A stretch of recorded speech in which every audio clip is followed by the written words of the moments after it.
Bismillahirrahmanirrahim. Pertama-tama yang kita muliakan sahibul majlis, akhuna ustadzuna Kiai Haji Ubaidillah Ansari,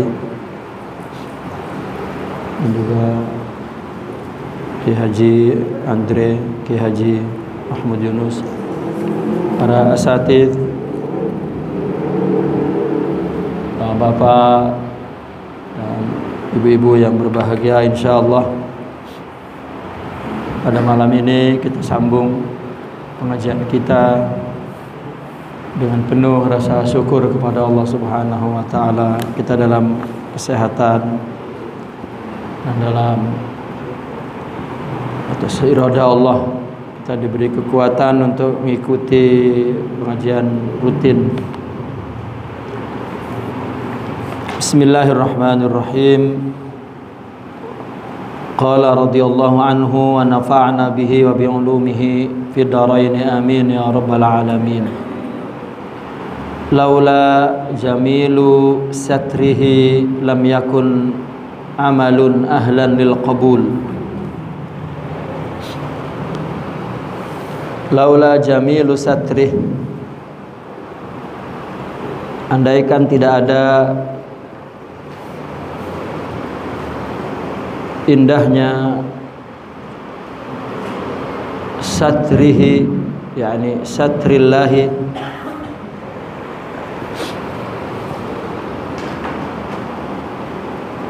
penutup, andaikan tidak ada indahnya penutup dari Allah Subhanahu wa taala, menutupi kekurangan, ketidaksempurnaan, menutupi aib dalam diri kita. Lam yakun amalun, tidak ada satu amal pun ahlan lil qabul, yang patut untuk diterima.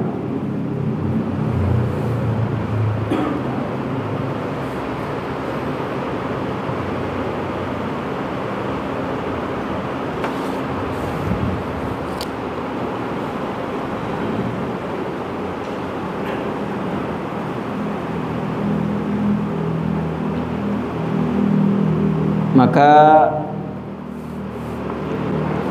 sama dengan orang yang di mata seseorang itu qabul, ya, diterima dan baik saja, adalah disebabkan karena dia menyukainya, karena dia mencintainya. Yang menutupi kekurangan kita adalah cintanya orang itu kepada kita. Ya, ada orang di mata yang lain buruk banget, tapi kenapa kita melihat di mata seseorang itu baik gitu. Jadi ini menimbulkan pertanyaan kita, orang itu baik atau buruk sebenarnya? Ya, maka cinta seseorang kepada orang lain itulah yang menutupi berbagai kekurangannya. Allah punya limpahan kasih sayang, Allah punya limpahan kemuliaan, artinya maha, ya, maha penyayang, maha mulia, maha. Andaikan tidak ada sifat kasih sayangnya yang mengalahkan, yang melebihi, ya, murkanya, maka niscaya amal kita ini tidak bernilai apapun sedikit.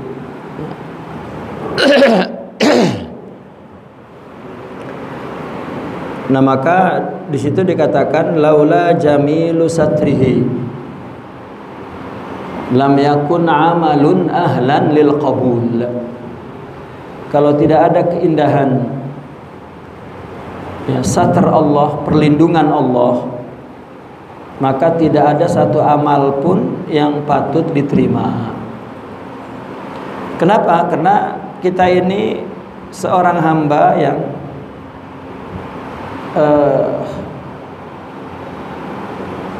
apa ya, yang mempunyai atau yang diuji oleh Allah dengan diri kita sendiri.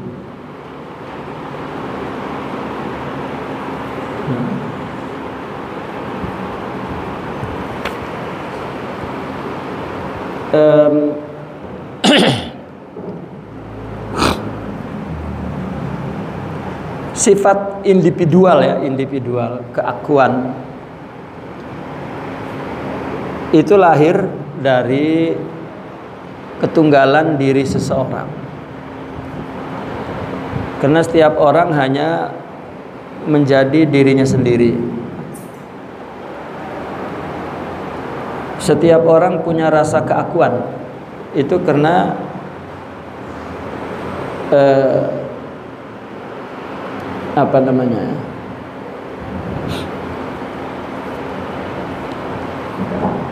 punya rasa keakuan karena memang setiap orang menjadi jelmaan atau ciptaan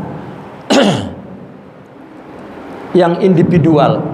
Maka dikatakan manusia ini di samping manusia sosial juga manusia individual. Ya. Di samping manusia sosial juga adalah manusia individual. Sosiality seseorang pun sebetulnya didasari atas kepentingan individu. Kalau tidak ada keuntungan individu, orang tidak mau melakukan. Kenapa orang begitu guyub ya, melakukan masalah perkara-perkara sosial? Karena dia memerlukan individunya ya, kemaslahatan yang kembali kepada dirinya. Kalau tidak ada, nggak mau. Maka ketika orang merasa tidak perlu orang lain, dia mampu mencukupi segala keperluannya, maka hilanglah sifat sosialitinya itu. Jadi yang menghalangi segala kebaikan adalah individualisme itu. Dan kita diciptakan sebagai manusia individu itu menunjukkan ketunggalan Tuhan juga. Artinya itu sangat tabi'i ya, kudrati.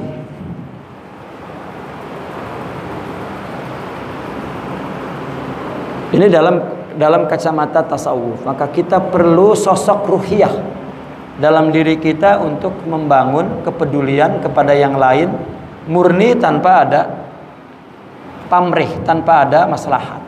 Itulah yang disebut akhlak. Jadi sosok pribadi inilah yang ingin diciptakan oleh tasawuf. Maka selalu di dalam tasawuf dikatakan bahwa diri ini adalah ujian bagi kita.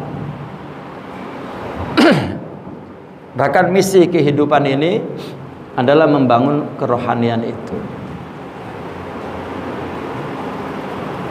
Kenapa tasawuf sering menganjurkan kita untuk tidak ikut campur urusan orang, tidak berbuat untuk orang dan lain sebagainya.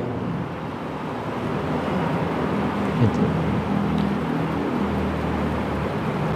Maka sebenarnya ketika kita melakukan untuk orang lain, itu kita sedang membangun kesempurnaan jiwa kita, diri kita, kerohanian kita. Dan kita memerlukan itu. Kita memerlukan itu. Ketika kita melakukan kebaikan kepada orang, kelihatannya orang itu yang perlu kepada kita, tidak, padahal kita yang memerlukan itu.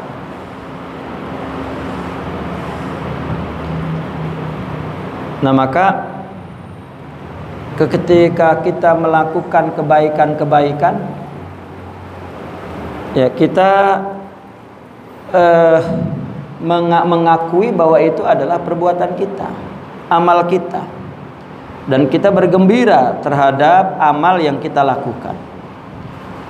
Bahkan kita mengaku bahwa kita mampu, kita hebat, kita kuat ya. Nah, maka timbullah riya ya, ingin dilihat oleh orang, ingin dipuji oleh orang. Ya. Maka agama memerintahkan kita untuk ikhlas. Ikhlas itu memurnikan semua amal itu untuk Allah. Ya. Ikhlas. Rentan siapapun manusia. Dalam pengalaman kerohanian yang diceritakan mereka di dalam tasawuf, ketika seorang menempuh perjalanan tasawuf, ya artinya menyempurnakan, yastakmil taqwahu, yastakmil yakni akhlaquhu, yastakmil, ya, menyempurnakan akhlak iman. Ini kan proses perjalanan menuju kepada Allah itu. Lalu dia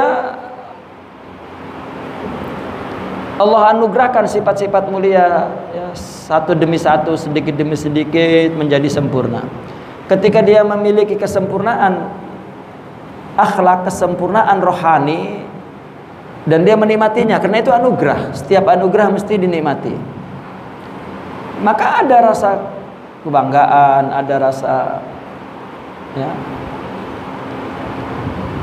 artinya ada rasanya mula-mula dia mendapatkannya. Meskipun kalau dalam tingkat, dalam dalam martabat atau makom yang paling bawah, itu bukan dosa itu, gitu. Karena orang mengakui, merasakan apa yang dimilikinya bukan satu yang salah. Yang salah kan dia mengaku apa yang ia tidak miliki. Itu. Seperti kita dipuji penyabar, padahal sama sekali tidak bersabar. Kita sabar itu karena ada maslahatnya. Seorang laki-laki sedang memburu calon istrinya misalnya, dia sabar nungguin. Itu di mata perempuan, ya Allah, itu calon laki gua sabar banget. Padahal enggak, ya, lihat aja nanti udah kawin, sabar apa enggak tuh. Itu kena ada keperluan. Nah, kita yang dipuji padahal sifat itu tidak ada. Wah, kita mengaku banget tuh. Memang sabar banget saya meneng, katanya gitu. Nah, dalam konteks-konteks lain manusia rentan, ya. Itulah yang ujian kita adalah diri sendiri. Nah, kita beramal baik. Nah, kita menghadapi diri kita sendiri untuk mengaku amal kita dan memandang diri kita baik, ingin dipuji, ingin diucapkan terima kasih dan lain sebagainya. Ya, itu amal yang tidak mulus dan tidak diterima oleh Allah. Kalau diterima itu adalah karena karunia-Nya, karena perlindungan dari Allah. Allah tutupi. Nah, saya mengilustrasikannya, tutupnya itu adalah cintanya itu. Cinta Allah kepada kita. Seperti kenapa sih ada orang buruk banget di mata orang lain, tapi di mata kita cakep aja. Bukan dianya cakep, buktinya orang lain ngelihat aibnya. Kita ditutup oleh kesukaan kita, kecintaan kita kepada orang itu, maka nggak kelihatan. Gitu. Maka kalau ada orang muji-muji kita, jangan kepedean. Di sono ada orang yang enak banget sama kita gitu. Ya, ada yang mau muntah malah udah ngelihat kita itu. Ya. Nah, maka justru kita melihat orang itu yang baik. Orang datang tiba-tiba ngomong kepada kita, ya Allah, Tan, ente kelihatannya soleh banget, gitu. Ternyata yang soleh itu dia, bukan kita. Kita kan tahu masing-masing kualitas diri kita. Ya. Nah, begitu juga ketika amal kita diterima oleh Allah, ya, karena ada sitr Allah, ada perlindungan dari Allah. secara umum dinamakannya fadl. Nah, itu sebab ketika kita mendapatkan nikmat besar, ketika kita mendapatkan kejayaan, kesuksesan, maka kita menyebutnya hadza min fadli rabbi. Ya, hadza min fadli rabbi, itu sampai redaksi itu tuh sampai diajarkan oleh Allah ya, untuk kita tanamkan kepada diri kita. Ini bukan karena usaha dan kekuatan kita, tetapi ini semata-mata karena karunia Allah ya. Dan itu realitanya begitu, hakikatnya begitu. Sekarang coba kita berpikir, oke, itu adalah usaha kita, itu anugerah dari mana usaha itu? Kita sukses karena memang kegigihan kita ya. Itu Allah yang memberikan kegigihan, kekuatan, kemampuan, kemudahan dan lain sebagainya. Maka laula jamilu satrih lam yakun amalan ahlan lil qabul. Ya. Nah, dari sinilah kita dituntut beramal itu ikhlas. Bahkan ikhlas merupakan syarat diterimanya amal kita. Dan ikhlas itu anugerah Allah. Ikhlas itu pun perlindungan Allah. Kalau Allah tidak memberikan sifat kita ikhlas, maka amal kita tidak mulus. Ya. Nah, maka sejak awal permulaan syair ini kita sudah diberikan arahan, jika kita ingin susul kepada Allah, ingin makbul ya, kepada Allah, maka jangan beriktimad kepada amal. Ya, min alamatil i'timadi 'alal amal nuqsanur raja' inda wujudiz zalal. Orang kagak boleh salah, kagak boleh jatuh ya, terus putus asa aja. Itu menunjukkan bahwa dia bergantung kepada amal, tidak bergantung kepada Allah. Gua udah bagus banget pakai dia salahin. Nah ini karena dia bergantung kepada perbuatan. Jika bergantung kepada Allah, maka ya, dia tidak merasa kecil hati, dia tidak merasa berdosa. Bukan berarti tidak merasa berdosa, artinya tidak putus asa lah. Ketika banyak kekeliruan, kesalahan, dosa, kelemahan, kegagalan, itu masuk surga aja bukan karena amal kan ya, karena rahmat Allah ya. Seperti pengakuan orang-orang arifin ya, orang-orang yang telah sampai dalam perjalanannya kepada kesempurnaan akhlak ya, orang telah sampai pada kesempurnaan akhlak. Ketika sampai, baru dia mempunyai mata batin ya, baru dia tersingkap berbagai hakikat bahwa segala sesuatu dari Allah. Baru disitulah dia fana.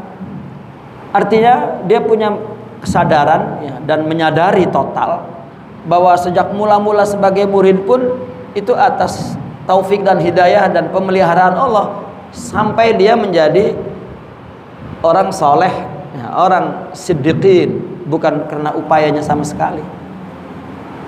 Kita merasa pada mula-mula itu karena jerih payah saya, sampai jerih-jerih begitu ya, sampai mengatakan, wah saya mah dulu nggak kayak ente gitu ya. Boleh untuk motivasi, tapi bukan pengakuan yang ya, kita ucapkan. Semuanya berkat karunia Allah, sebaiknya begitu. Kalau tidak karena kasih sayang Allah, karunia Allah yang nggak disampaikan oleh Allah sampai sempurna. Karena ujian ya, yang berat itu adalah diri sendiri itu. keakuan itu, anania itu enggak hilang sampai umur berapapun, sebelum dikubur dalam tanah itu enggak hilang. Iya, kalau akunya belum dikubur belum hilang akunya, masih hidup. Kecuali dominasi sifat rohaninya yang tinggi, baru hilang keakuannya. Kalau dia bilang aku pun bukan aku yang fisik ini, tetapi aku kesempurnaan Allah yang dia miliki dalam rohani.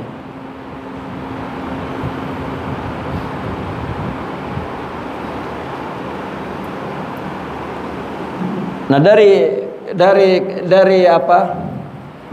hikmah ini kita dituntut untuk ikhlas. Ya, murni amal itu karena Allah. Dan dari hikmah ini juga ya, kita dianjurkan untuk tidak atau melawanlah, katakan, dari rasa mengakui diri kuat, diri hebat.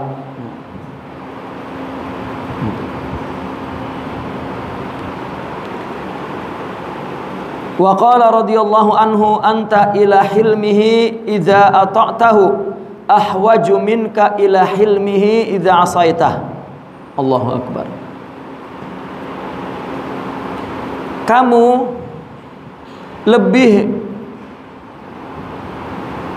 lebih memerlukan, ya, kepada hilm Allah, kepada kebaikan Allah, ketika kamu mentaati Allah,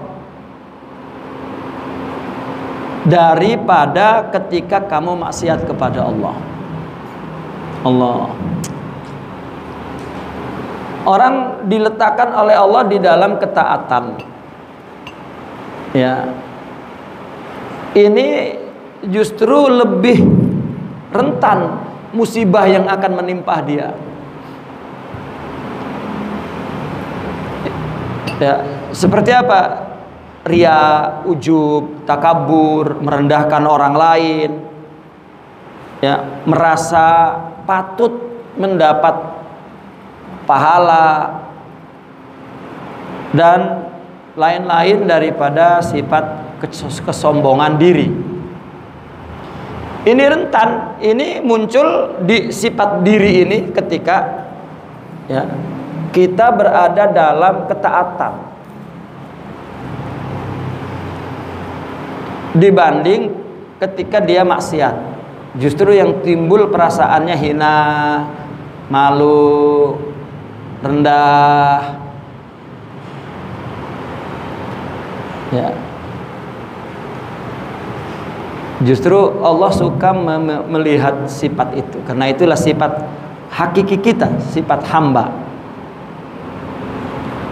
Maka kata Imam Syekh Abdul Qadir Al-Jilani mengatakan, rubba ta'atin awrasat izzan wastikbara wa rubba maksiatin awrasat dzullan wan kisara. Rubba ta'atin, ya, berapa banyak ketaatan awrasat justru meninggalkan kesan sifat di dalam diri seseorang, izzan wastikbara, sombong dan angkuh, congkak dan sombong. Dan berapa banyak ya, kemaksiatan justru meninggalkan sifat hinadina.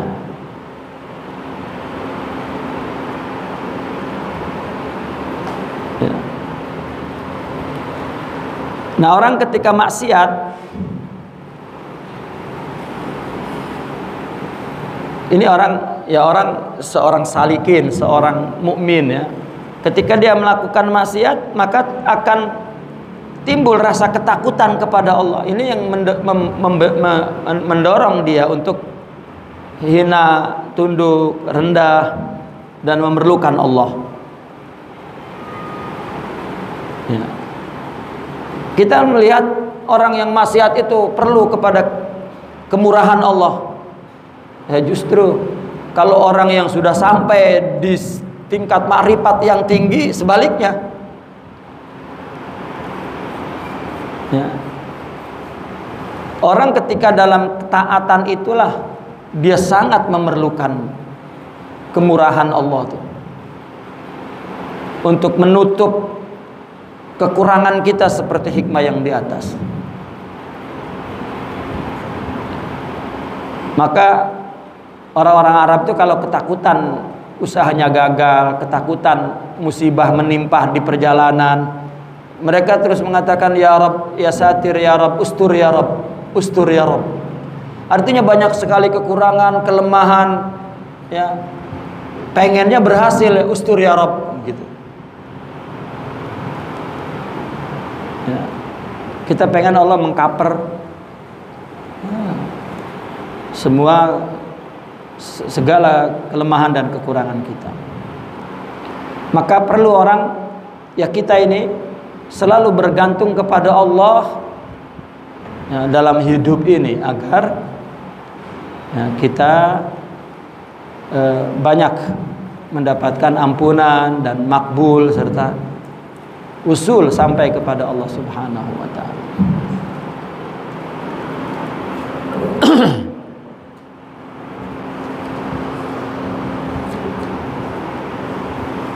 Anta ila hilmillah, kamu kepada kemurahan Allah, idza ata'tahu, ketika kamu taat melakukan ketaatan kepada Allah, ahwaju minka, lebih kamu perlukan, ila ilmihi, ila hilmihi, kepada kemurahannya, idza asaitahu, ketika kamu dalam maksiat kepada Allah. Jadi jangan pernah kita ini orang Islam menganggap hina rendah kepada orang yang maksiat. Tidaklah. Pandangan hina rendah kepada orang maksiat itu melainkan dia sedang berada dalam nikmat taat dari Allah. Nggak mungkin sama-sama mabok ya. Lu jadi manusia lu kurang ajar banget lu ya. Lu memang udah jelek di mata Allah, lu nggak ada yang ngomong begitu.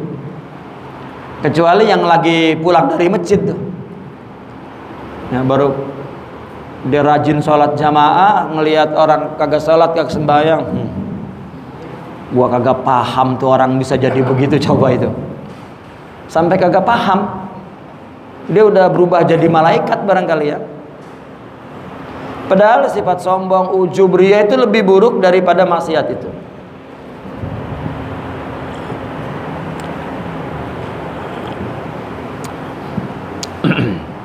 Maka yang lebih memerlukan kepada kemurahan Allah itu justru kita ya. Guru kami dulu selalu mengatakan kepada kita mahasiswa di Al-Azhar itu dulu, kata beliau itu tukang batotis, tukang sayuran lah, tukang sayuran di pinggir jalan itu lebih mulia tuh daripada ente itu.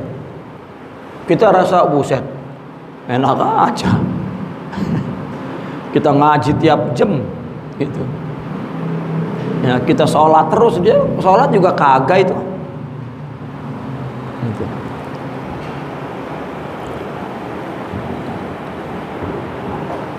Nah kita melihat maksiat kepada Allah itu adalah mukhalafatus syariah, itu saja. Kalau kagak sembahyang, kalau melanggar perintah Allah, wah udah maksiat. Kita merendahkan orang, gibah kepada orang, ya, takabur itu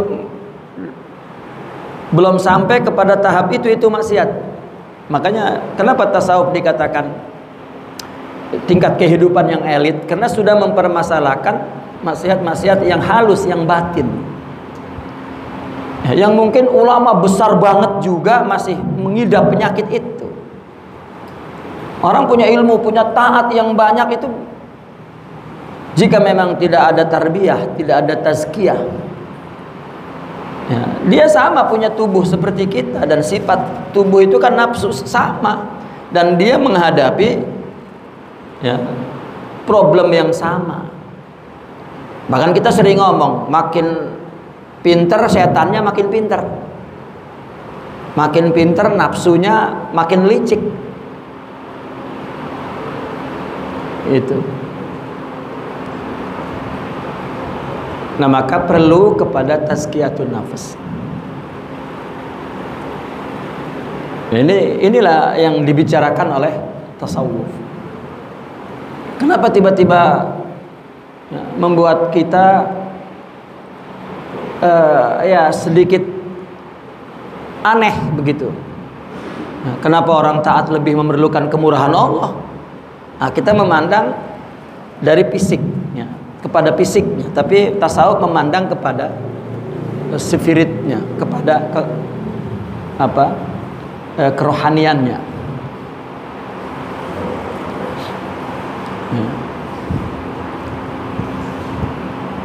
Bahkan itulah kita tidak boleh menghina, memandang rendah orang yang sedang maksiat.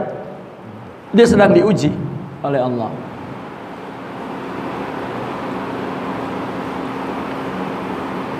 Terlebih mereka para ulama. Ya.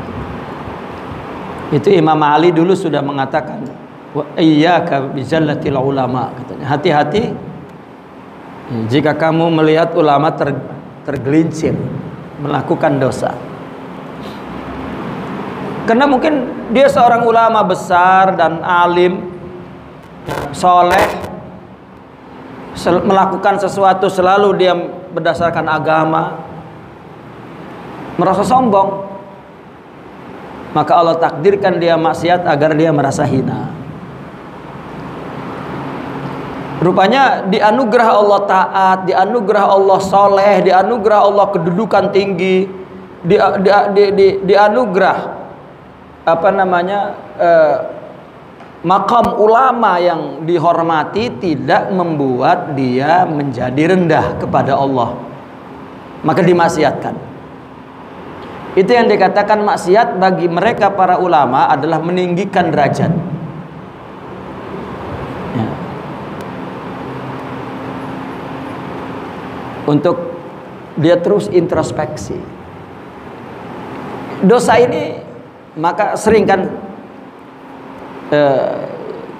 saya mengingatkanlah bahwa baik buruk itu hanya ada pada dua tempatnya. Satu pada syariat Allah. Allah ciptakan ini baik, ini buruk. Kalau kita kembali kepada hakikat, semuanya ciptaan Allah.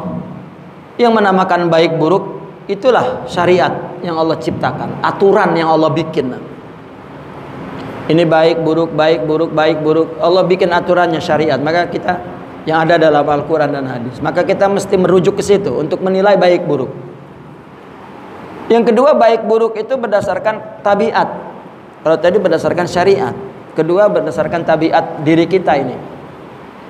Kita memandang baik kalau orang pro sama kita, kalau orang nggak pro sama kita udah jelek aja. Ya. Beda pilihan presidennya itu udah jelek aja itu satu sama lain, Bang. Karena kagak pro. Itu adalah tabiat diri. Dan kedua-duanya itu ciptaan Allah, baik dan buruk itu. Makanya kita perlu imani bahwasanya khairahu wa syarrahu itu minallah, dari Allah Subhanahu wa taala. Kebaikan yang Allah berikan tidak membuat kita takabur, ria, ujub, dan keburukan ya yang Allah berikan ya tidak membuat kita putus asa. Allah ciptakan dosa buruk dalam aturan syariah, itu ujian bagi kita dan mesti ada hikmahnya. Maka orang sepi mengatakan dosa, maksiat, hikmah ya, pahala, taat adalah rahmat, dan kedua-duanya rahmat dari Allah. Karena Allah tidak punya keburukan, di tangan Allah kebaikan. Kalau Allah kita tidak mengatakan kepada kita setan itu buruk, maka nggak jadi buruk di mata kita. Maka jangan memandang dengan pandangan ketuhanan, kita memandang dengan pandangan kehambaan. Ya. Maka jika kamu memandang sesama manusia, pandanglah dengan kacamata syariat. Apabila memandang Allah, pandanglah dengan kacamata hakikat. Kalau memandang Allah, maka apa yang dari Allah semuanya baik. Tapi kalau memandang kepada sesama, maka ukurannya syariat. Jika dia baik menurut syariat, baik. Ya, jika buruk menurut syariat, itu buruk.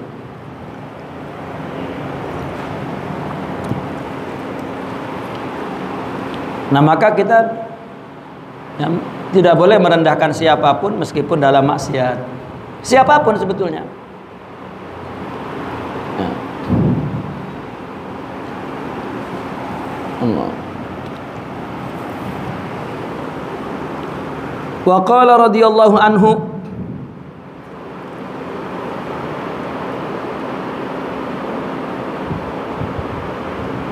bahkan dari hikmah ini dalam konteks tarikat ya,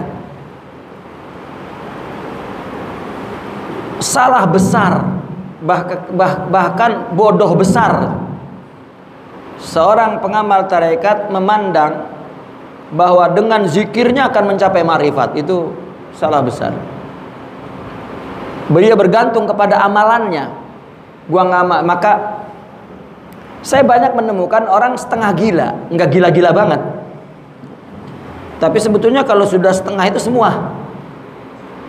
Lihat bulan purnama itu setengah, kapan sempurnanya itu? Kalau tanggal setengah, tanggal 15 sempurna banget kan?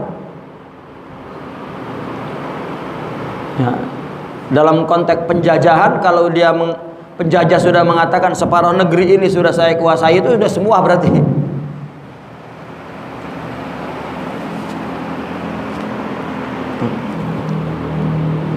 Banyak orang setengah gila, dia rupanya ingin jadi wali.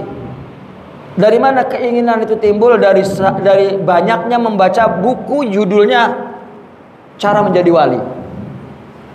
Jadi ada penulis ini hanya ingin nyari duitnya. Wah, ini kalau nulis tentang cara menjadi wali ini pasti laku nih. Jadi dia baca referensi berbagai buku, pekerjaan para wali ditulis. Wali ini mencapai karena beramal ini. Itu dia nulis sejarah, dijadiin teori menjadi wali. Jadi buku Cara Menjadi Wali. Lalu orang yang punya penyakit kejiwaan ya, ingin menjadi wali itu, maka dia baca, wah ini wali ternyata ya, kalau malam nggak tidur, wali zikirnya itu 1 malam 2 juta ya. Akhirnya dia nggak tidur, zikir terus ya, lama-lama gila. Karena dia bergantung banget kepada amal, bilangan, zikir ya. Itu adalah paham yang salah, yang keliru.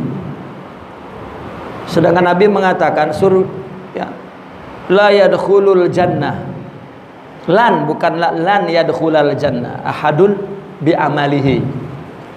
Masuk surga pun bukan karena upaya dia, bukan karena amal dia.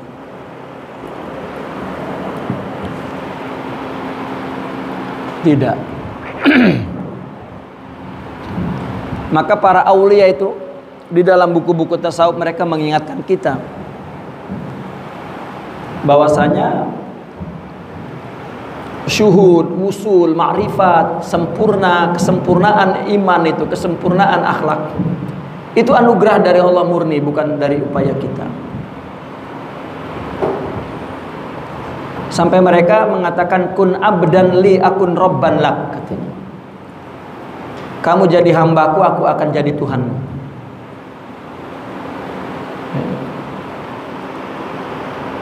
Nah ini, maka ada dalam tasawuf itu satu syair, fabidhafi nilna jami'al quwa, katanya.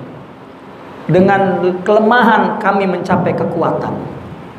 Artinya dengan memposisikan diri sebagai hamba, maka kita selalu mendapat perlindungan Allah. Ya. Dengan kita mempersembahkan ubudiyah, maka Allah akan memberikan rububiyah, penanganan yang sempurna kepada kita. Ya. Itu adalah sifat yang muncul dari sifat dari rohani itu, tawakal, ridho, yakin, pasrah kepada Allah dan lain sebagainya.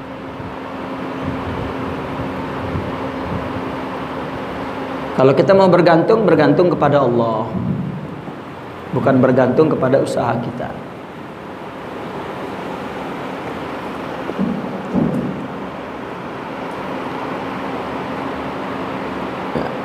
Saya sering melihat fenomena orang zikir banyak banget, ya. Bagus, itu kan amal, ya. Tapi dia meyakini bahwa dengan zikir banyak itu akan makrifat. Maka orang kalau zikir, wah udah kayak malaikat, ya. Di rumahnya udah kayak iblis, kelakuannya, perilakunya. Ya tidak.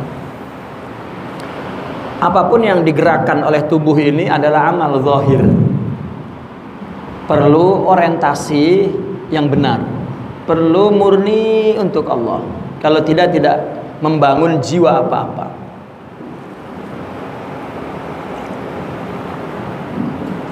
Paling pujian. Amalan yang dilakukan untuk pujian sudah, ya,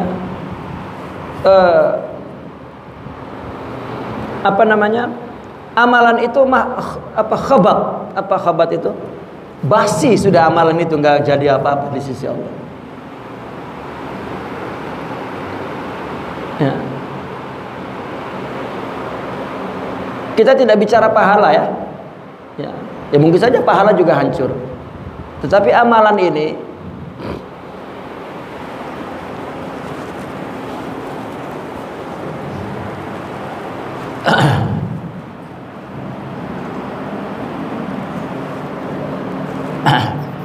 ibadah, ya. Pada permulaan seorang muslim, dia ini menjadi tujuan. Artinya seorang muslim pemula, dia pengen bisa melakukan ibadah, maka dia belajar, ya, belajar ilmunya, dia mulai sholat, dia mulai puasa, dia mulai, ya, seolah-olah ibadah ini adalah tujuannya. Tetapi ketika seorang itu, ya, sudah memiliki ilmu dan amalnya semua sudah berdasarkan ilmu, maka ibadah ini menjadi wasilah, ya, menjadi wasilah.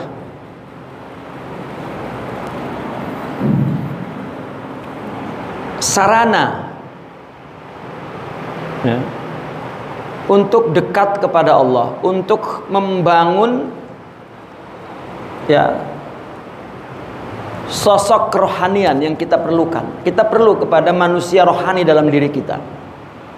Kita perlu kepada, itu bahasa filsafat, ya. Ya, bahasa sederhananya, kita perlu kepada kesempurnaan iman kita, kesempurnaan akhlak kita. Itu yang membahagiakan kita di dunia dan di akhirat. Ya. Maka disinilah banyaknya amal ini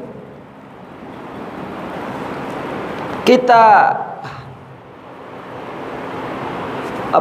hadapkan kepada Allah saja, jangan kepada yang lain. Nah, apabila dia sudah sempurna, maka ibadah itu merupakan asar. Asar ini satu ekspresi, satu luahan, satu ungkapan dari jiwa. Katakan di dalam rohaninya sudah ada sifat ubudiyah, sifat kehambaan. Nah, sifat kehambaan ini timbul dari kesempurnaan, ya, kesempurnaan imannya, istiqmalul iman. Atau maksudnya iman di sini adalah al-akhlak, kesempurnaan akhlaknya. Jika rohaninya sempurna sudah, ya, sifat taubatnya, sifat sabarnya, ridhonya, zuhudnya, waroknya, ikhlasnya, syukurnya, ya, ifahnya, yakinnya, mahabbahnya, afaunya, safahnya, ya, hilmnya, semua sudah, ya, sudah Allah anugerahkan sempurna. Maka yang menimbulkan sifat maka sifat-sifat itu menimbulkan sifat kehambaan.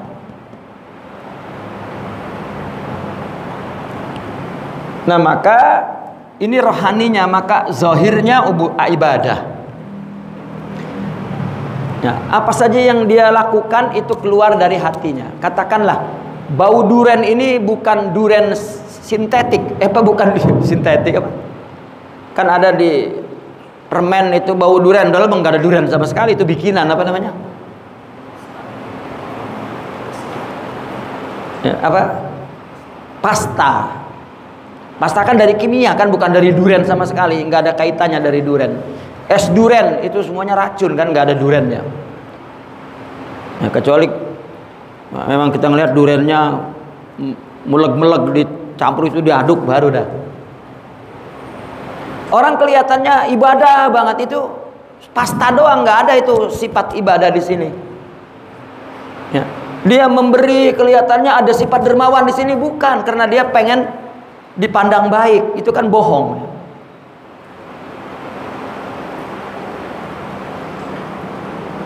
Nah, maka semua baunya itu adalah karena memang ada duriannya di dalam hatinya itu. Nah, yang kita perlukan adalah kita memiliki kesempurnaan ini. Agar apa yang kita lakukan, luahan ungkapan, asar daripada sini.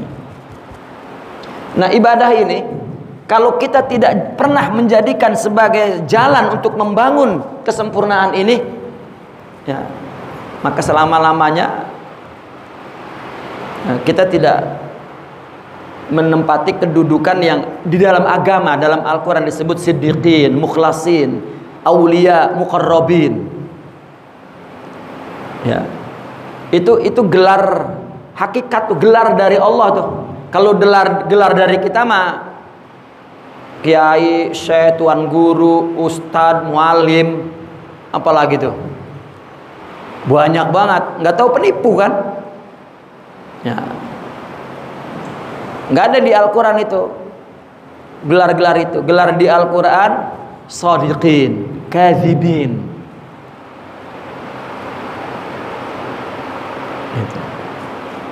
Nah, orang beribadah mula-mulanya tujuan supaya bisa ibadah. Kalau sudah bisa, jadikan ibadah ini sarana untuk membangun rohani. Jalan untuk membangun rohani disinilah mujahadatun nafas di sini. Melawan diri agar apa yang kita lakukan untuk Allah, bukan untuk siapapun.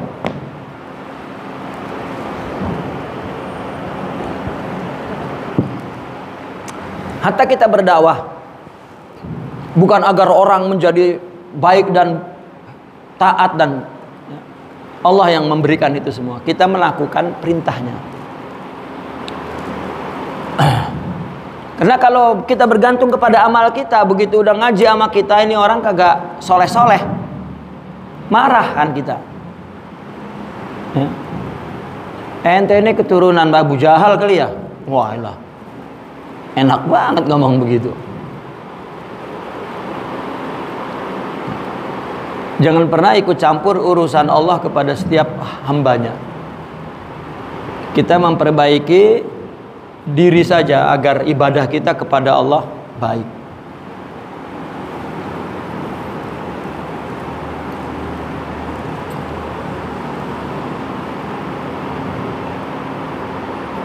Nah, maka kesempurnaan akhlak ini, kesempurnaan iman ini anugerah. Ini kita tidak diberikan sedikit pun oleh Allah kasab. Apa kasab itu?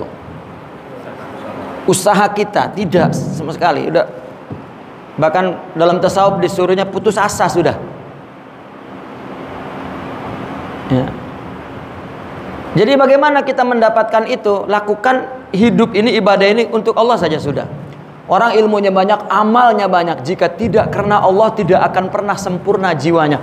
Itu udah apa namanya istilahnya, udah ditutup itu. Jafal qalam, itu sudah selesai. Nggak bisa. Maka kita setiap sholat tuh kita ucapkan inna sholati wa nusuki wa mahyaya wa mamati lillah. Inni wajjahtu wajhiya lilladzi fatara. Itu di dalam sholat kita ucapkan, ya. Meskipun bacaan itu ikhtilaf, tapi dalam mazhab Syafi'i itu enggak diganti tuh, karena ucapan itu indah sekali. Inni wajjahtu wajhiya lilladzi, ya, aku hadapkan jiwaku kepada arah yang menjadi pencipta langit dan bumi. Inni wajjahtu wajhiya lilladzi fataras samawati wal ardh. Inna salati wa nusuki wa mahyaya wa mamati lillahi rabbil alamin. La syarika lahu wa bidzalika umirtu. Pokoknya tidak ada syarikatnya. Oleh karena itu aku diperintah oleh Allah. Apa terusnya? Wa bidzalika umirtu wa ana minal muslimin. Dan aku termasuk orang yang berpasrah diri kepada Allah. Itu kan indah sekali itu.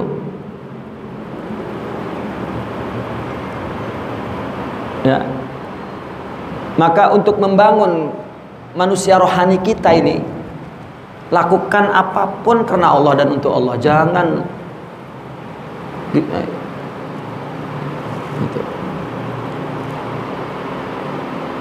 Nah, orang apabila zikir banyak, wah ini dia udah zikir tingkat ini, zikir tingkat itu, rasanya itu sudah sampai lah. Ya.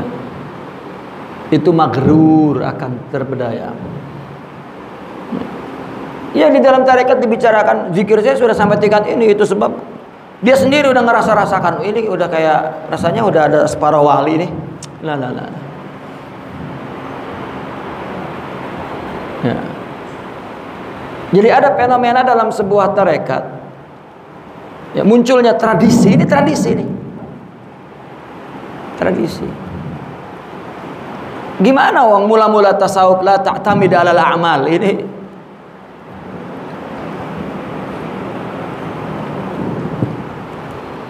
Jadi tasawuf dibicarakan, tarekat dibicarakan tentang tingkatan-tingkatan zikir. Itu bukan tarbiyah. Itu awalnya cuma taujihat, cuma ya, nasihat-nasihat, akhirnya dianggap itu manhaj tarbiyah, bukan.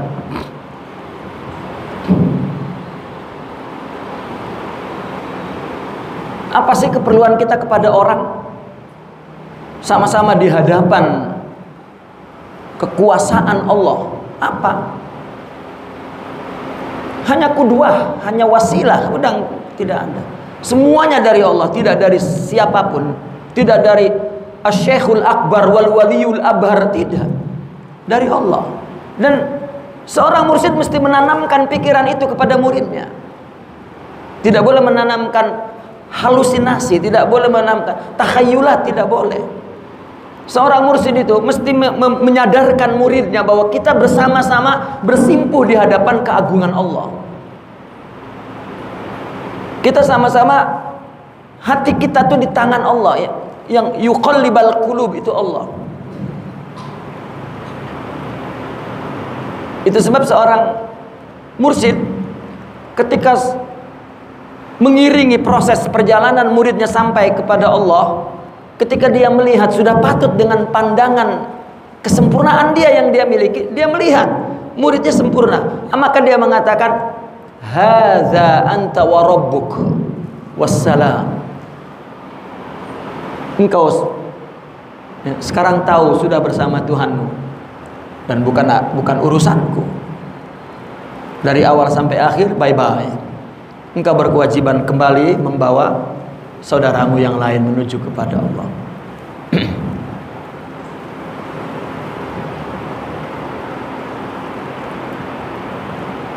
Nah, itu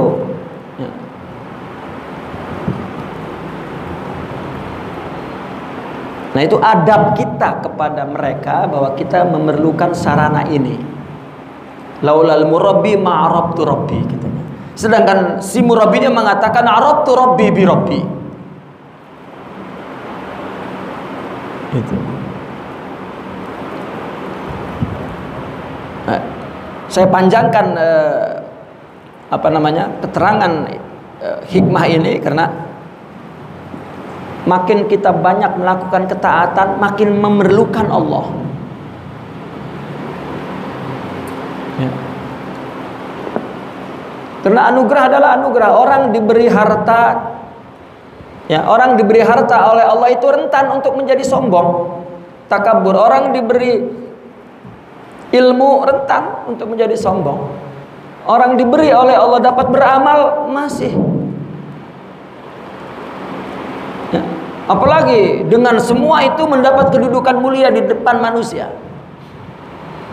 Jadi tuan guru, jadi ulama besar, jadi makin rentan.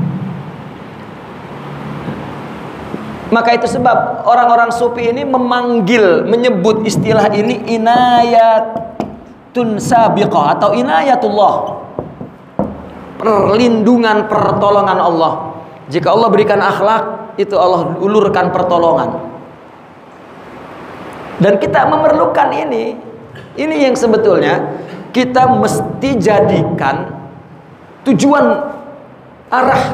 hidup kita. Dan ini yang kita sebut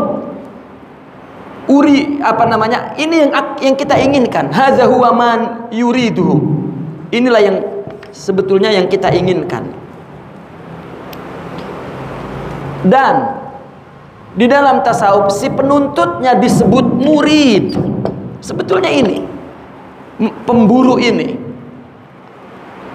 murid, ingin Allah. Inilah yang sering disebut simbolnya Allah. Kamu melakukan dengan Allah, bukan dengan dirimu. Artinya dengan kesempurnaan rohani yang Allah berikan. Dia sudah melakukannya ini dengan sabar, dengan ridho, dengan syukur, dengan ikhlas, dengan penuh maaf, dengan penuh kasih sayang, dengan penuh melupakan kesalahan orang, dengan penuh penghargaan kepada orang. Sifat itu adalah sifat keindahan Allah. Kita perlu kepada ini untuk kebahagiaan kita di dunia dan di akhirat. Untuk mulusnya diterimanya kehidup kita ini, amal kita ini yang kita perlukan. Dan inilah kebahagiaan, inilah ridho Allah, ini semua. Ini juga yang dinamakan makrifat, usul, syuhud, ini semua. Dan ini bukan upaya manusia. Kita mesti menjadikan ibadah kita sebelum kita ibadah itu adalah umpama bau duren dari durennya, ya, ibadah kita ini hanya gerakan pikiran saja. Ya. Ketika itulah kita disuruh untuk menjadikan perbuatan atau ibadah ini sarana untuk mendapatkan ini. Kita tukar. Inilah yang dikatakan kamu jadi hambaku, artinya kamu lakukan untukku. Aku akan jadi Tuhanmu. Nah ini, aku akan sempurnakan sifat-sifatmu. Ya, aku berikan ke dalam dirimu dan setelah itu engkau ada dalam perlindunganku. Ya. Itu yang disebut wali akhirnya. Ya. Kenapa wali itu kalimatnya waliyun? Ya, asalnya waliyun. Wali dari wajan fa'il. Wajan fa'il ini mempunyai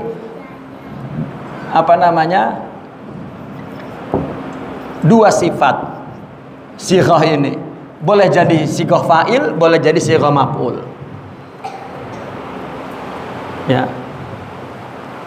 Dia mampu mengendalikan semua yang ada di luar dirinya, dan karena Allah mengendalikan dia. Itu wali. Dia jadi maf'ul dan dia jadi fa'il, jadi pelaku dalam waktu yang sama. Waliyun. Jadi wali itu cuma itu saja. Cuma engkau melakukan hidup dan amal ini untuk Allah, jadi wali. Bukan bilangan ibadahnya, bukan bilangan zikirnya, tidak. Kenapa? Karena Allah yang meletakkan kita jadi ibadah, jadi ahli ibadah yang kuat. Allah yang bagi. Kenapa kita merasakan ini ya Allah karena amal ini aku hebat? Sudah jatuh.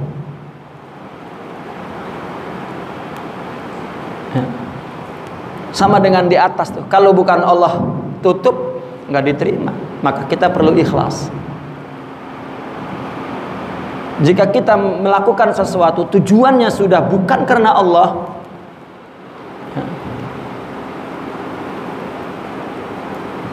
tidak.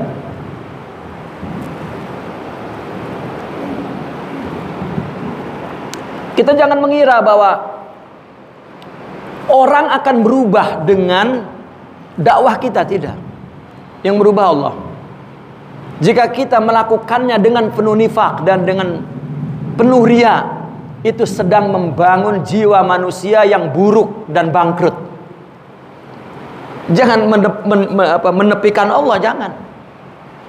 Kita merasa bahwa kita melakukan kebaikan kepada orang, tapi tujuannya bukan karena Allah. Siapa yang akan merubah hati manusia itu?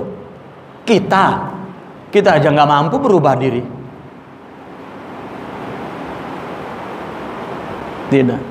Tidak akan keluar dari madrasah itu, artinya dari kelompok itu, dari majelis itu manusia yang soleh, tidak. Akan keluar manusia yang nifak. Karena kita sedang apa? Sedang menjangkitkan penyakit riya dan nifak kita kepada orang lain. Dan itu yang Allah lihat. Disinilah kuantitas tidak berguna apa-apa, yang penting kualitas.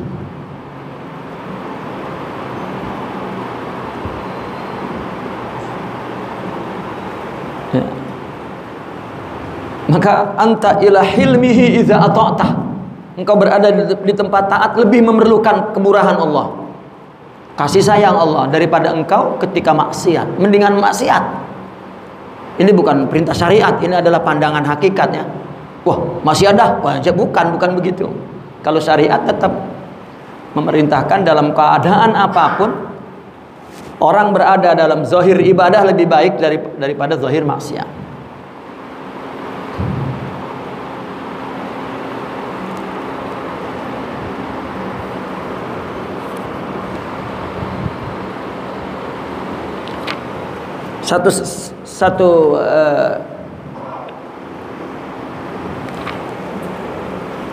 Lihat hikmah yang berikutnya. As-satru ala kismain.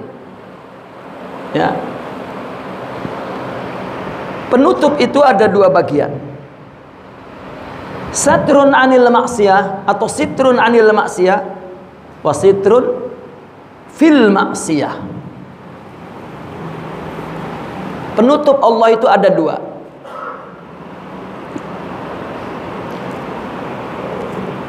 Yang pertama, sitrun anil maksiyah, penutup dari maksiat. Orang mau maksiat selalu saja batal, terhalang. Ini adalah Allah tutupi. Allah yang mencegahnya daripada maksiat. Allah yang tidak menggagalkan sebab-sebab yang sudah dia lakukan. Duit ada, kendaraan ada, pergi maksiat kempes, ketabrakan. Ya. Jika dia punya kesadaran yang tinggi, alhamdulillah ya Allah. Karena kita lemah melawan nafsu itu. Maka halangan-halangan itu adalah sitr dari Allah. Itu hamba tuh, lemah. Ya. Satu lagi, wasitrun fiha, penutup di dalam maksiat. Ketika orang itu melakukan maksiat dan Allah tutupi, tidak diketahui oleh orang. Orang itu tampil di mata kita soleh, di balik itu secara sembunyi dia maksiat, tidak Allah buka. Itu juga Allah tutup ketika melakukannya atau setelah melakukannya. Ya. Tampil lagi soleh, ya. Dia celungak-celinguk, wah kayaknya orang gak ada yang tahu nih gitu. Nah itu tutup maksiat. Fal amatu yatlubuna minallahi satra fiha. Orang secara umum memohon, meminta kepada Allah itu penutup ketika maksiat, di dalam maksiat. Makanya banyak orang merasa berdosa apabila orang-orang tahu. Kalau orang nggak tahu mah belum merasa berdosa. Ya. Apalagi jika dia seorang ustadz, artinya dikenal oleh orang, dia orang soleh, orang baik, orang alim. Ya, rasanya berdosa banget kalau kesalahannya ketahuan orang. Kalau belum mah aman. Ya. Dia berdoa, ya satir ya Rob. Ya. Allah penutup. Ya. Maka kalau orang secara umum ibadah, artinya mayoritas orang ibadahnya itu kan karena pengen dilihat orang, gitu. Maka ketika dia maksiat juga karena kelihatan nama orang, ketahuan. Kalau belum ketahuan nama orang itu belum merasa berdosa, itu belum perlu taubat. Ini umumnya. Apabila orang udah tahu semua dia buruk, udah gerak hidup dia sempit, orang memandang buruk, dia ingin memperbaiki reputasinya di mata orang, maka dia taubat. Mulai dikalungkan dalam atas lehernya sorban, megang tasbih. Pak Haji itu udah taubat, mulai ya, nama baiknya naik.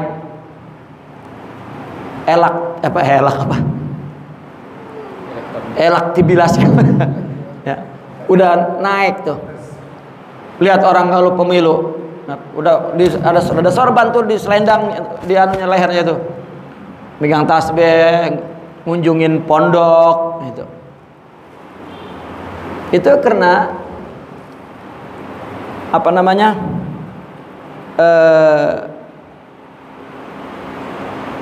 tujuannya ingin dipersaksikan oleh orang ibadahnya. Maka taubatnya juga nanti begitu ya. Mau tobat juga malu gitu, malu-malu tobatnya itu. Dia cuma ingin perbaiki reputasi nama baik dari depan orang. Coba di zaman Nabi orang berdosa, zina lagi. Nabi sedang kumpul nih di depan para sahabatnya. Datang orang itu yang berzina itu datang kepada Rasulullah, ya Rasulullah tahirni, saya berzina ya Rasulullah, sucikan saya. Rasulullah tuh sampai Rasulullah yang malu, celungak Rasulullah, kedengeran nggak ya? Oh, ini bocah ngaku depan saya, kedengeran nggak sama orang? Jadi Rasulullah yang memikirkan nama baik dia di depan orang. Tapi sahabat ini jujur, karena dia maksiat udah nggak ngelihat harganya apa-apa di mata orang. Karena di mata Allah sudah merasa rendah dia. Jika masih ada prediksi orang, makhluk, itu tidak murni ibadah. Makanya apa di dalam tarekat itu, guru itu sering banget merendahkan muridnya itu di depan orang, membunuh. Ya. Ia membunuh syuhudul khalaq itu. Membunuh sifat ya, takabur yang membahayakan manusia. Kalau dia ya, berbalik merendahkan gurunya, udah gagal.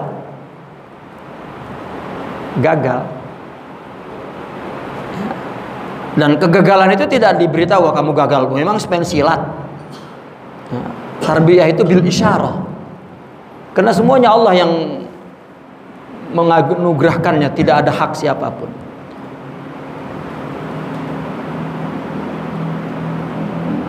Ya. Kita sering cerita dalam perjalanan para wali itu. Nah seperti itu, itulah pendidikan nafsu itu memang sangat sangat dakik ya. Nah itu secara umum yang mendominasi orang banyak yaitu ingin disaksikan orang, ingin mendapatkan kemaslahatan, kemanfaatan, dan ingin terhindar dari segala keburukan, dari segala itu saja. Apa-apa yang dia lakukan ya, kebaikan-kebaikan itu ingin dilihat orang. Itu sebab dia buat-buat, dia hias-hiasi. Ya. La. Jangan bermula melakukan ibadah daripada sifat itu. Dan itulah yang diingini oleh orang. Tutup itu. Ya. Dan dia tidak suka orang lain melihat keburukan dia, kekurangan dia dan lain sebagainya. Ini fal amatu yatlubuna minallahi as-satra fiha khasyata suquti martabatihim indal khalaq. Karena takut jatuhnya ya martabat dia, kedudukan dia di mata orang, indal khalaq, di sisi orang. Adapun para aulia wal khasatu yatlubuna minallahi satra anha. Adapun mereka para orang-orang yang khusus, orang-orang yang teristimewa, meminta kepada Allah tutup itu daripada maksiat. Khasyata suqutihim min nazaril malikil haq, karena dia takut jatuh dari pandangan Allah. Maka mereka tidak peduli orang mau mengatakan apa, tidak peduli. Ya. Mau mengatakan buruk, mau mengatakan apa, tidak. Unik dalam perjalanan kehidupan mereka para aulia. Termasuk cerita mereka jatuh kepada maksiat. Dan orang sudah menutup pintunya lah untuk menerima kehadiran karena maksiat. Dan justru itu yang membuat dia tentram. Kan ada kisah wali kan. Wali karena ini wali baru tingkatan abid dan zahid. Dia ibadah, masya Allah, sampai orang melihat ya kesolehannya itu cenderung mentakdiskan, ya, mengagungkan. Itu membuat dia tidak nyaman. Itulah orang-orang yang bersih. Kita kalau diagung-agungkan oleh orang makin aman ya, aman dan nyaman. Mereka para wali tidak. Karena sifat baik yang ada dalam dirinya itu adalah anugerah Allah. Allah punya. Jadi bagaimana ente, kalian dalam pikiran mereka memuji-muji kotak busuk ini. Ya, artinya tubuh ini yang sama kedudukannya dengan tubuh-tubuh yang lain. Ya, makan tempe, makan tahu, gitu. Tidur, ngiler, iyalah, buang air besar. Kenapa jadi dipandang? Sedangkan ya, itu tadi, orang dikasih harta untuk fisik, dikasih kedudukan untuk fisik, dikasih dia rajin ibadah itu di fisik. Tapi ketika Allah kasih rohani, akhlak, ya, dan tadi kalau yang diberikan kepada fisik rentan untuk menimbulkan pengakuan aku. Tapi ketika Allah kasih kerohaninya, akhlak mulia itu, sifat mulia, itu menghilangkan keakuan. Segala kebaikan yang tumbuh dari ditampilkan dari zahirnya, ya, pandangan batinnya ini dari Allah dan makin rendah. Itu kita perlu kepada sosok dalam diri kita itu. Di dalam tasawuf dikatakannya itu adalah insaniyah atau Muhammadiyah. Sifat Muhammadiyah itu. Itulah yang Nabi mengatakan innama bu'istu li utammim makarimal akhlak. Aku diutus untuk menyempurnakan akhlak itu. Itulah yang dikatakan bahwa Nabi bapak rohani kita. Maka rohani yang ada dalam Nabi yang sempurna itu melahirkan rohani-rohani kecil yang ada dalam tubuh-tubuh umatnya.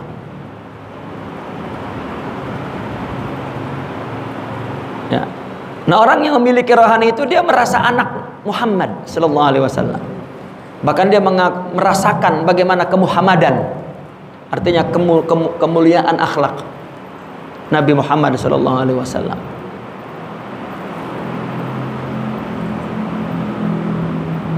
Ya.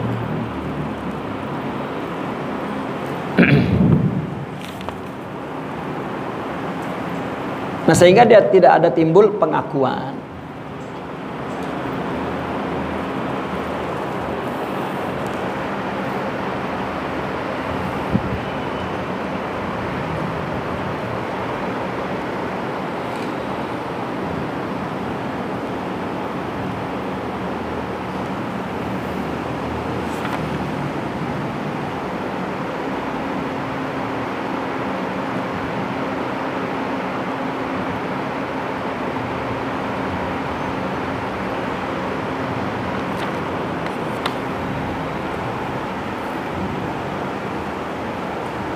Maka orang-orang yang apabila melakukan untuk orang lain, apabila nggak ada orang lain, ya udah bangkrut. Ya. Seperti orang viralnya di media massa itu karena netizen. Kalau netizennya menghina, udah sedihnya bukan itu musibah besar. Ya karena memang untuk itu. Nggak ada Allah di situ udah. Ya. Ustadz netizen, gitu. Ustadz medsos. Ya. Begitu melakukan kesalahan aja karena kawin lagi, hancur reputasinya. Ya. Tidak, orang mesti kembali kepada Allah, baru tidak peduli kepada siapapun. Itu nggak rasa bangkrut.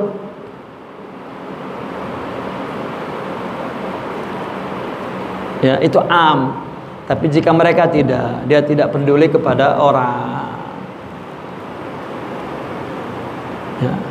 Tidak berhenti berbuat baik meskipun orang menghinanya, orang merendahkannya, tidak peduli. Bahkan ya, ujian-ujian untuk mencapai kedekatan paling dekat kepada Allah, dia memang mesti melewati, melintasi, ya, melepaskan diri dari semua itu. Diuji tuh orang yang berdakwah kepada Allah, ujian ya, dari manusia katakan. Itu sebetulnya ujian-ujian agar kita melepaskan diri daripada tujuan makhluk untuk terus tujuan kepada Allah.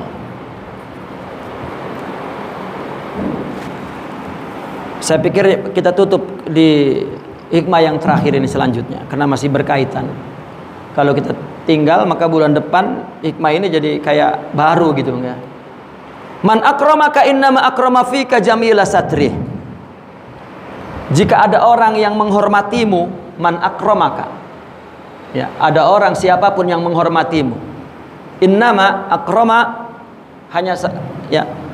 Artinya ada orang yang datang memberi kepadamu, ada orang yang mencintaimu, ada orang yang mensyukurimu datang kepadamu, orang suka kepadamu, orang memberi sesuatu kepadamu, orang bersyukur berterima kasih kepadamu.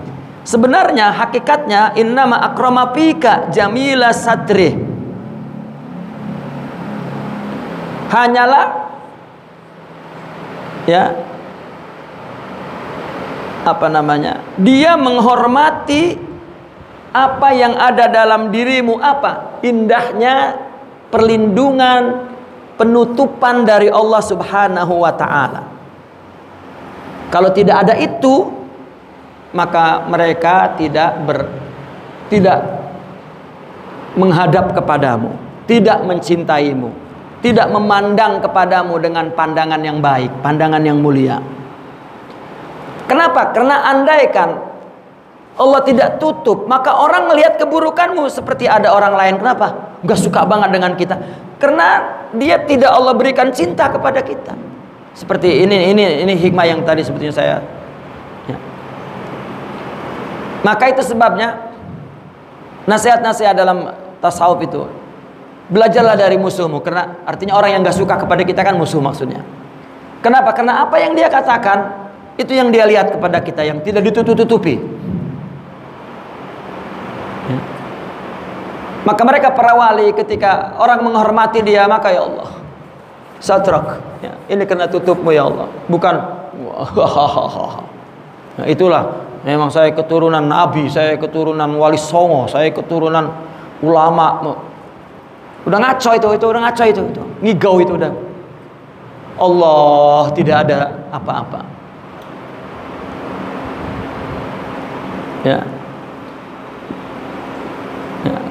Apalagi Allah bukakan. Ya, artinya ketika orang memandang buruk, artinya Allah tidak tutupi. Artinya Allah bukakan. Imam Hasan al-Basri dulu berkata begini, andaikan Allah buka setiap orang untuk melihat ketidaksempurnaan, keburukan, atau apa yang ada dalam diri seseorang, dia akan malu untuk keluar, takut untuk keluar, berbaur kepada manusia.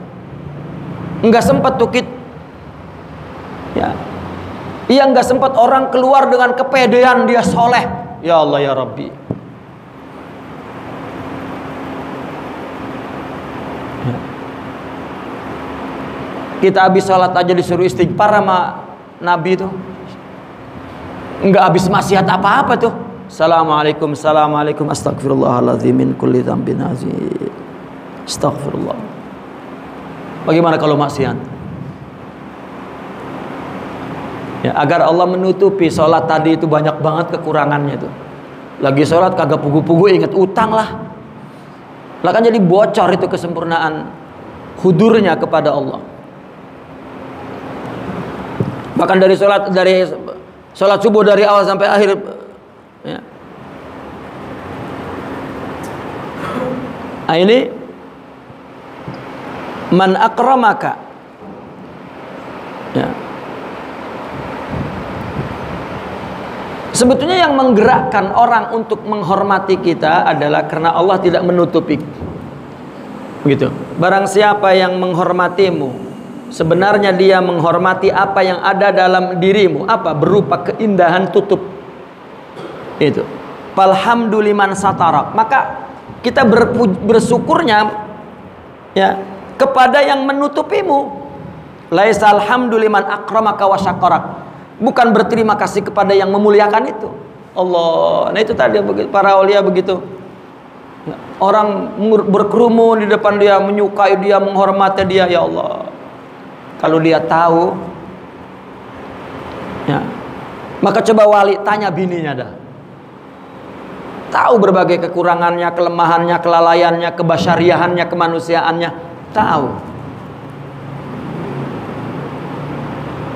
Ya, saya pernah menyaksikan seorang murid bertanya kepada bini gurunya. Ya. Kata muridnya, Bu, kamu tahu nggak siapa suami kamu? Ya tahu lah gua, suami gua. Ya, yang sedikit-sedikit ngomel. Lah, kamu nggak kenal suami kamu? Enak aja gua udah nikah 30 tahun. Lu baru berapa tahun kenal sama dia, udah merasa lebih kenal. Kamu kenal sebagai suami, tapi tidak kenal sebagai wali. Memang dia wali, usah deh. Ya. Lama tuh bini ngakuin lakinya wali tuh. Allah, perlu cerai dulu tuh baru nggak. Ya. Kenapa? Karena ini di dalam tasawuf nih, ini istilah yang disebut khususiyah. Jika kita menemukan istilah khususiyatullah ini kan nggak merubah bentuk fisiknya, nggak merubah. Orang mendapat kesempurnaan batin ini nggak merubah, nggak membuat jalannya jadi begini, nggak membuat palanya jadi besar, enggak. Malah membuat dia menjadikan dia orang yang sederhana sekali. Makin tunduk, makin sederhana. Ini khususnya nih. Ini ada dalam rohaninya. Nanti tubuhnya ini disebut basyariah. Ya. Nah kita untuk jumpa kepada manusia yang memiliki khususnya ini susah karena nggak kelihatan. Orang nanya, mursyid mana sih? Lah tahu. Siapa yang tahu? Apa tandanya? Wah muridnya banyak. Tahu dukun kali? Tidak. Ya. Maka yang akan terpesona dengan khususnya ini, keistimewaan batin ini, orang-orang yang jujur ingin Allah itu saja. Baru Allah bukakan kepada dia Karena ini nanti akan disebut dalil mursyid. Ini yang disebut mursyid ini. Bukan fisiknya. Fisiknya boleh mati di kuburan, udah berhenti. Banyak orang bertarekat udah mati gurunya, masih saja ya mengharapkan Allah menganugerahkan kesempurnaan akhlak. Sudah tidak ada, tutup. Ya. Dia minta lagi kepada Allah melalui sarana lain, tubuh lain yang memiliki itu. Kalau dia memang jujur, dia akan ketemu. Saya hampir curiga, orang gurunya sudah mati, masih saja berkerumun di kuburannya. Saya meragukan kejujuran dia kepada Allah. Dia menyembah tubuh yang sudah dikubur itu. Dan ini menjadi tradisi di mana-mana dalam tasawuf. Bagaimana ajaran tasawuf? Disuruh menyembah Allah, disuruh fokus untuk Allah. Nah, siapa yang akan bertemu dengan ini? Siapa yang pertemukannya? Allah, bukan kita, karena kita tidak melihat. Ini sosok rohani, sifat abstrak, nur tersembunyi di dalam tubuh. Adalah orang yang betul-betul sidiq, sidqut tawajjuh. Orang yang sedang membetulkan amalnya untuk Allah, dia akan bertemu guide-nya kepada Allah.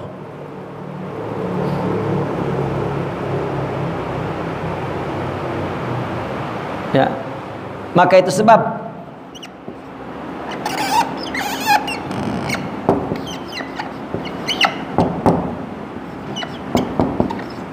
ucapannya begini, jidda sidqan tajid mursyida.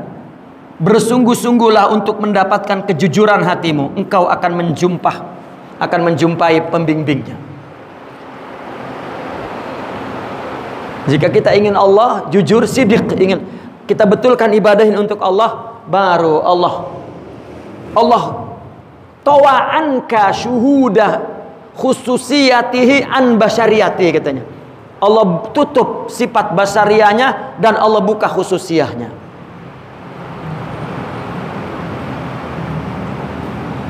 Ya. Maka perlakuan sifat basariahnya dia udah nggak dihiraukan oleh dia. Ya. Bahkan bagi dia adalah satu sentuhan kasih sayang. Ya. Ya, katakanlah marahnya bagi dia adalah semua ungkapan kasih. Karena sifat basariahnya sudah Allah tutup dan Allah buka khususiyahnya. Dia selalu suka, dan disitulah yang dikatakan yasri, ya, asraruhu fik, mengalirlah dari rohaninya ke dalam dirimu. Itu yang disebut wirasah, waris nubuwah. Jadi bukan dari amal, zikir apa, enggak ada. Orang tarekat zikir, gurunya udah mati. Ya, saya khawatir dia berbuat syirik. Dan ini adalah fenomena, ya, orang-orang di tasawuf yang menjadi tradisi. Tidak berguna, Pak, tidak berguna. Karena tarekat itu kudwah kerohanian, bukan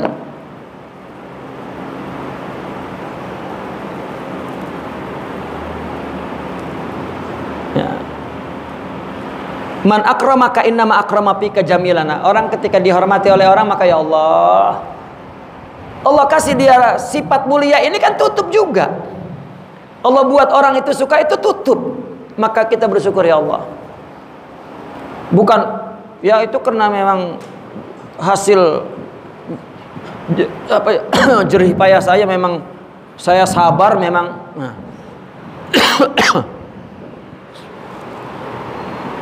Maka alhamduliman satarak laisa alhamduliman akramaka wa syakarak. Nakifuna walhamdulillah. Al-Fatihah.